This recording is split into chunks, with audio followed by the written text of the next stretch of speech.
Draw ym Mangor mae hen adeilad Ysgol Glanadda yn cael ei ddad-adeiladu mwyn defnyddio'r deunyddiau yn adeilad newydd Ysgol Bontnewydd.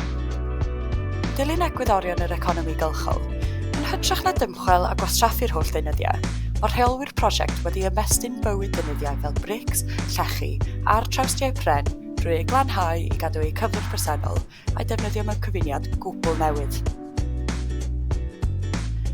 Mae hyn yn holl bwysig os goi defnyddio'r deunyddiau o'r newydd, gan mae'r sector adeiladu sy'n gyfrifol am 40% o allyriadau nwy yn Sir Gwydir yn byd eang. Felly, gall Cyngor Gwynedd weithredu'r economi gylchol drwy ddefnyddio'r deunyddiau presennol fel datrysiad cynaliadwy ac arloesol. Mae prosiect Bontnewydd yn un cyffrous a blaengar fel fod yn esiampl gwych i busnesau gwneud pethau tebyg gan hybu'r economi leol ar y cyd.